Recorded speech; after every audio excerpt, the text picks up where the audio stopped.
Are we live? I think we are live. And can you hear me? I'm going to be a little bit soft today because I'm in a Starbucks and I don't want to be that guy that's really rude to everybody around them. This is a quiet Starbucks choir, which I thought was good at first. Here I'm complaining. I'm never happy. What do you want from me? In 7 hours. Okay, sorry. I'm getting weird notifications. So let me know that you can hear me. I think we are live, says we are live. And we have a handout today. I have that for you. I will put it in the chat here.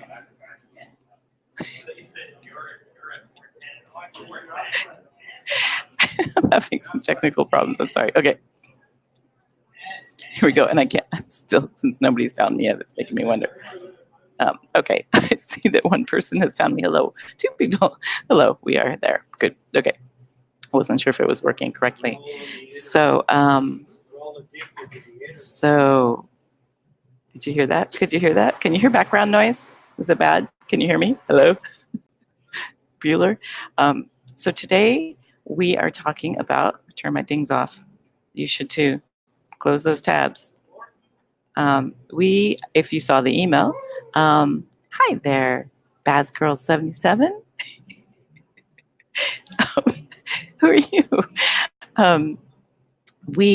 If you saw the email, it talked about my experience with a haunted house. And what does it have to do with you? It does have something to do with you.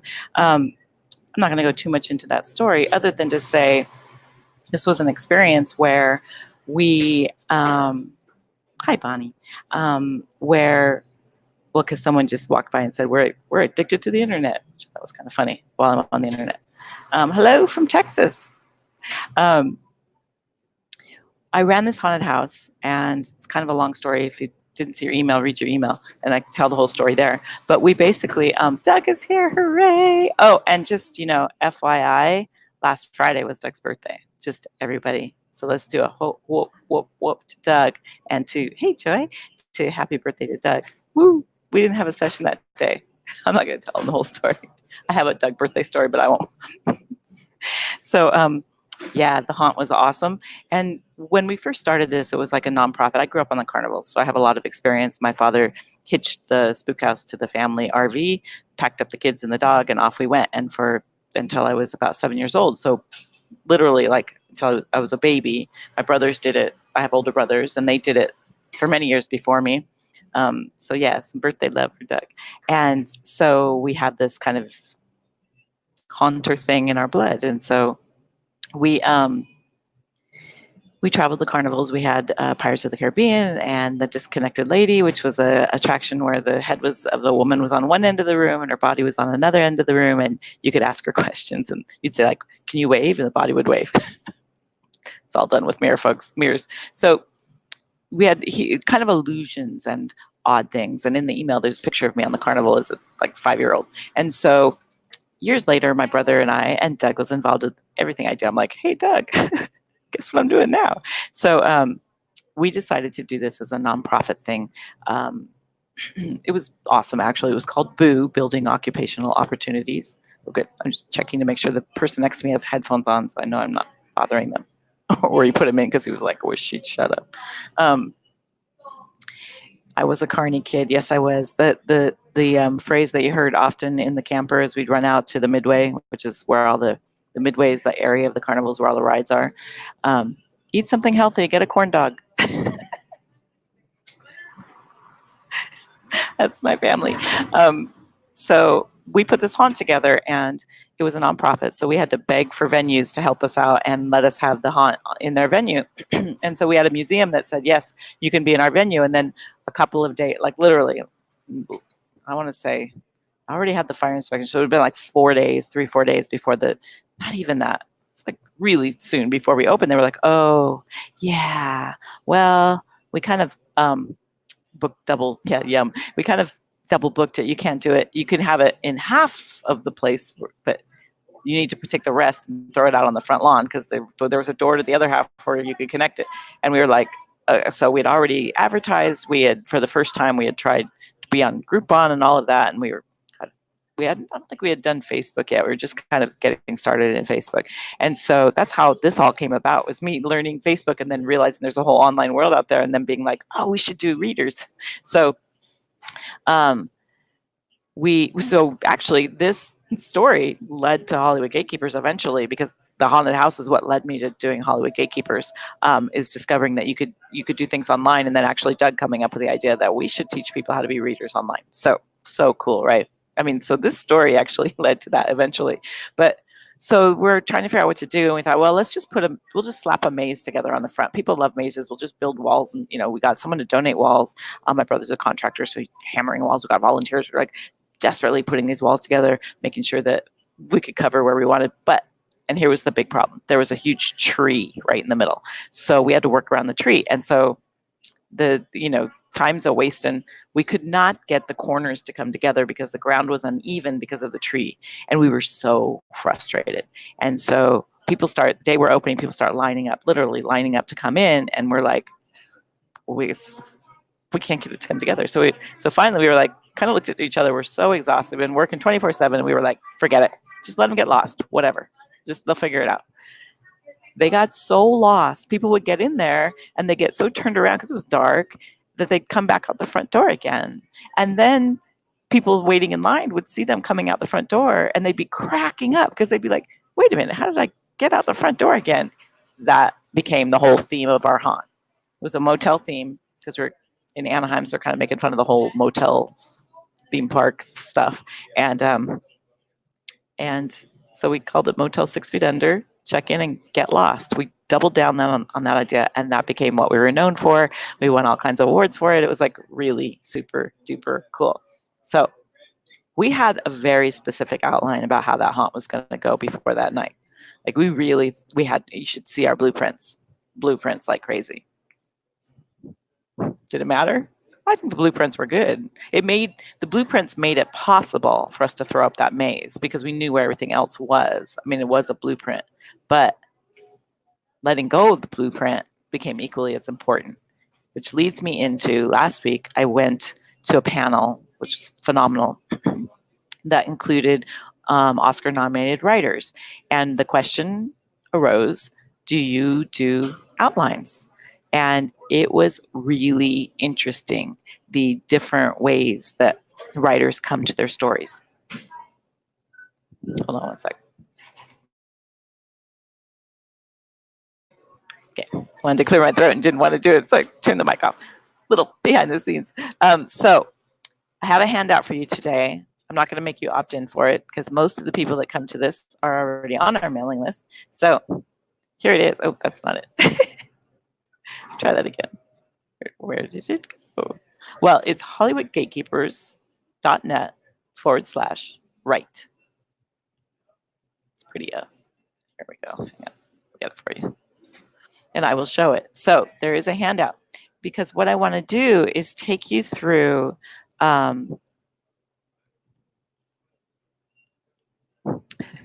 she says with confidence. For some reason, it's not working for me. Hang on.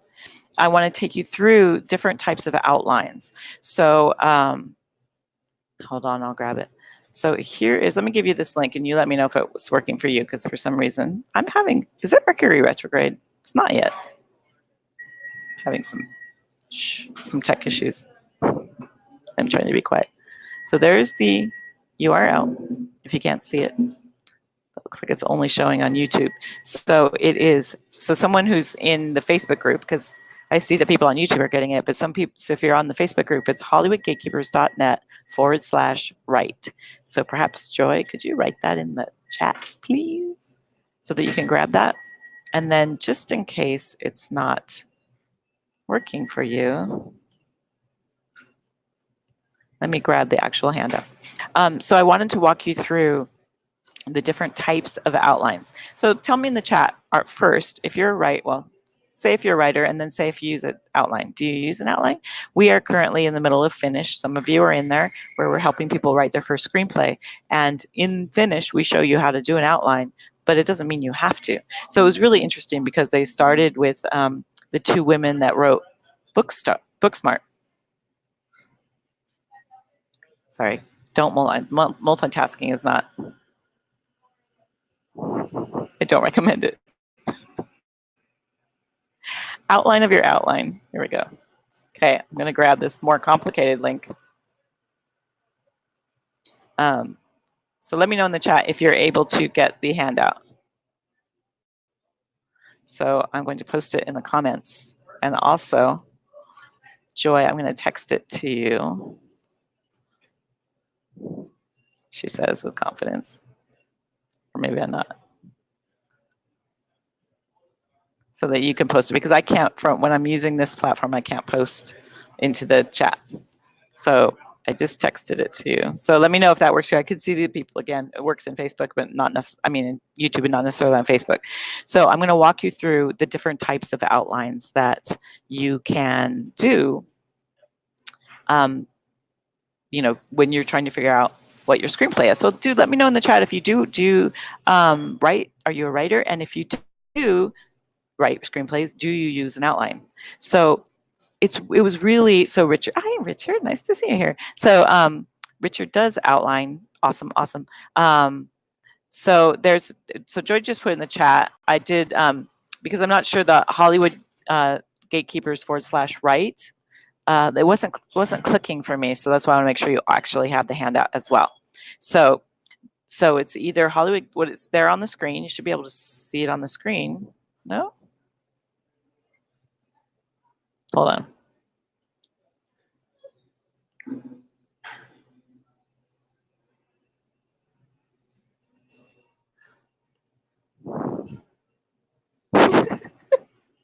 Goodness, I'm having technical difficulties today. Sorry, you guys.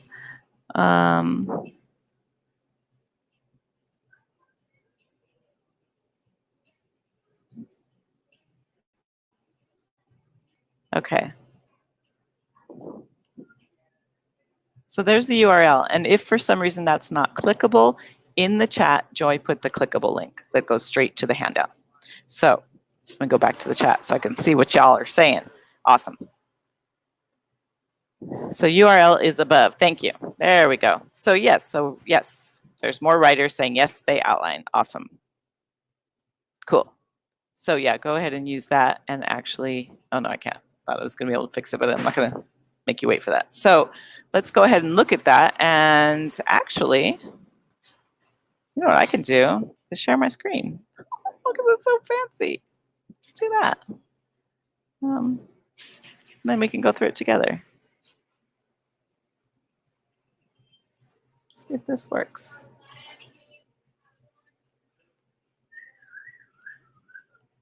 There we go. Can y'all see that? I hope you can see it, because now I can't. Okay, now we're kicking with gas, because now I can see that and your chat. Wow. So I'm actually impressing myself. I'm so cool. Because I've been able to put this together while, I mean, not that it's been super thrilling for you, but that we've been able to get it to work. Okay, there we go. So now we can look at this together. So there's different types of outline. So the end polished script may deviate quite a bit from the outline. Yeah, and that's one of the things that they were saying. The outline gets your first draft written very quickly. Well, look at you. I love that. You're going to be such an asset to our whole thing. So sometimes you outline and sometimes you generally start. Love it. Thank you. You go, girl. We got this. So there's a lot of different types of outlines. There's the basic 3-act structure outline. That's the first one on the list. You know, where you have a beginning, a middle, and an end, and you write about each element. So you know generally you want this to happen. You know, this is up, and the first act goes to the inciting incident. So it's setting up your protagonist mainly. Don't get too carried away setting up all of your characters. And then it's kind of what's, you know, the journey, and then what's the outcome. Just kind of basic. You can do that structure and start writing. You can do the hero's journey, the classic Joseph Campbell hero's journey, where you're following the arc of the hero, where they go out and have some kind of phenomenal change in their life, and then they come back and return back home with that new change to implement what they've learned. You can outline each character, and this is especially true if you have an ensemble piece. Outlining each character can be very, very helpful. So you can outline every single person and then go from there and then see how they intertwine. And some people, I knew someone that used to use a literal, like a chessboard. Like he used little dolls and like made a little chessboard. I actually had this sort of fantasy of making you guys like paper dolls. That'd be cool giveaway. So you could put their character name on them and move them around, because that's how I roll. Those carnival things, I never grew up. I'm a Pisces, and we just were reading a thing about it, and it said that Pisces have a hard time growing up. Do not, shut up. You do. Okay, sorry. And then there's 3x5 cards. So, outline sequences. So, and this was interesting because this is what Ryan Johnson, who wrote Knives Out, said that he does. He outlines in sequences, not scenes. So he knows that this sequence needs to happen where we discover this sort of thing, and he's writing a whodunit. So he had to have an outline, of course. I mean, it was kind of, to me, a stupid question to ask someone who wrote a whodunit if they have an outline. It's like, I think you kind of have to have an outline if you have a mystery whodunit, because you can't just willy-nilly write. You need to know who's guilty, who's so he does these big, like, fellow Pisces, right on, Pisces rock. Or we wave. So being able to write a sequence, so it's a sequence, so maybe 3 or 4 scenes, or, just kind of an element is, sometimes, this is the element where they're getting to know each other. This is the breakup section. This is, the sequence of scenes that will lead to them breaking up or whatever it might be. I really like that idea, actually. And then you've got the 3x5 cards, which I'm a fan of that. So 3x5 cards is where you just write each scene on a 3x5 card as they come to you. And then you might not even know what your story is yet, or your ending is. And that was Noah Baumbach, which I thought was really interesting, who wrote Marriage Story. And I thought it actually kind of showed in Marriage Story that he didn't write with an outline. So he keeps, him and Ryan both keep a moleskin little tiny notebook in their pocket all the time. And he writes things like, well, we'll get to that. So, but the 3x5 cards is an idea where you can write each scene on 3x5 card as they come to you. And it's just the element. You don't actually write the scene. You write the elements of the scene, who's in it, what happens, maybe the beginning and the end, maybe if you know where the location is, like you can start forming ideas. And then you can just put all those 3x5 cards on the table and sort of group them together and start building an outline like that. And then you've got, you list each scene from beginning, middle to end. And that's, kind of the Booksmart girls. Isn't that funny? They were very, very much about outlining. And so were the guys from they were partners that wrote A Beautiful Day in the Neighborhood, big time on advertising.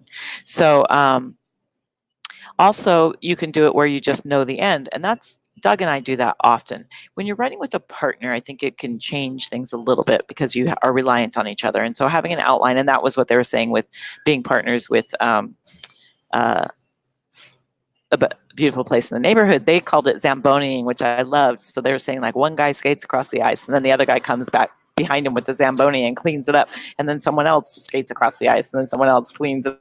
But it goes, and then eventually it starts to form something, which I really love that analogy of how they were putting that across. And then you can, really like, the Booksmart ladies, they were like, they list each scene and they work and they work and they work. And, so they know on this outline is really, really put together. And then, like I said, Doug and I often do where we know where we're going, where we might not necessarily outline, we know where we're headed. And then there's freeform, which is Greta Gerwig talked about. She works this way, as does Noah Baumbach, and it was funny because they both got really intimidated by the fact that so many people do these intricate outlines. They were both like, I don't do an outline. And so here she was using source material and still didn't do an outline. And she was using not just Little Women as her source material, she was using Louisa Alcott as her source material. So she was using the story of her life and she was pulling from her life and, her other works and everything. So it's kind of interesting that she didn't outline it. She had she said she writes and writes and writes. She has like a 300-page piece of work that she wouldn't even call a screenplay yet. And then she slowly she pares it down even while she's going, which I think is really interesting. Noah does the same thing. Now, they're both also directing. So that makes a difference, if you're writing and directing. But Noah will write down things like the color and the set piece. That's not loud. The color and the set piece, he'll write down just very artistic things along the way. So I think it's really, I wanted to bring this out. So Hero starts out in ordinary world. So I'm kind of looking at your comments now. I want to make sure. So Richard says, Sorry about the noise. Hero starts out in the ordinary world. So what is your ordinary world? Is it magical? Is it period, setting, etc.? Right. And number 2, where is he when he or she receives the call to adventure? What is the call? What is the call and what is the adventure? That's the inciting incident. And number 3, the hero refuses. How does this happen? And so on. And that becomes the obstacles. And then there's 12 steps to it. Exactly. So hero's journey, y'all should be aware of the hero. Whether you use it or not, you should be aware of the structure of the hero's journey. It's pretty universal. It's been around for a really long time. There's a lot of people talk about hero's journey. And it's a good one, obviously. Otherwise, it wouldn't have held so tried and true for so many years. But there's the thing that I really wanted to point out, and the reason why I wanted to do the handout, is the very last thing that it says on the handout is just start writing. Whether it is that you're writing and you're working on an outline, or whether it is that you're diving in and writing your screenplay, the important thing is that you just start writing. And I want to read you a few little things that these people, amazing people. So it was a writer's panel that included, I don't know how loud that is, but it's really loud to me. They're trying to do their job. What's wrong with them trying to do their job? It's all about me and my thing. Okay. Writer's panel, hang on. So it was really fascinating. It was Noah from Marriage Story, and then Ryan from Knives Out, and Greta Gerwig with they had, the first panel was only people that were nominated for original screenplay, and so it was the 2 Booksmart women, Knives Out, and Noah. And then they moved on to this massive panel that included documentary filmmakers, as well as people that were writing adaptations. There it is. Sorry, I was losing things. So that included the guys from, let me tell you their names for sure. It's Micah. I want to make sure I don't butcher it. So Greta Gerwig was on that panel because she obviously has an adaptation. And then so the 2 women from Booksmart are Susanna Fogel and Emily Halpern, and then Noah Baumbach, and then Ryan Johnson with Knives Out, and then Greta Gerwig and Steve Zaillian, who was like the icon of the evening. He wrote The Irishman, but he also wrote Snowman and the Falcon. He also wrote Awakening, Searching for Bobby Fischer, American Gangster, Moneyball, Gangs of New York, and a little movie called Schindler's List. So he was clearly, everybody was just like, that he was there. And he was really funny because he does not have a process whatsoever that he sticks to from film to film. The one that has the biggest career and the most Oscars and all of that, sometimes he doesn't outline, sometimes he does through a podcast. And he did a whole thing on voiceover, which was really interesting too, talking, because Irishman clearly is, has a lot of voiceover. And this was an adaptation, which is different than what he normally does. And then Noah Harpster and Micaiah Fitzerman are the writers that did A Beautiful Day in the Neighborhood, which took them 10 years to produce. That is not that unusual. So those of you that are frustrated, whatever. And then Scott Silver, who wrote The Joker, co-wrote The Joker. So really fascinating, right? And then they had 2 documentary filmmakers, which was Mark Jonathan Harris, who wrote Foster and directed, put together. You write a documentary, but it's a little bit different. And then Laura Greenberg, who wrote and directed The Kingmaker, which is the Imelda Marcos story. Foster is about the foster care system. So really different. It was very interesting, really unique, really interesting how some people do outlines, some people don't. Some people were really everybody was really clever and funny. Obviously, they're brilliant writers. So the panels were very engaging and funny. And some of them, no, I'm lying. None of them are also actors. Well, no, Greta's an actor. So, but they just all were it was a really entertaining. They were all very entertaining, very much like their projects, which is really interesting. So that, there you have it. I'm trying to think if there's anything else I wanted to tell you about the kind of things they said, but it basically came down to, you do what works for you is really what matters, and what works for you with the project that you're working on. Just because you outlined one project doesn't mean that you have to outline all your projects. And really, the bottom line, the one thing that they all have in common that we sort of say all the time, that is the big secret to winning an Oscar as a writer. There's one thing that they all have in common. Well, there's more than one, but one main thing they all have in common. Anybody want to guess? They write. They write.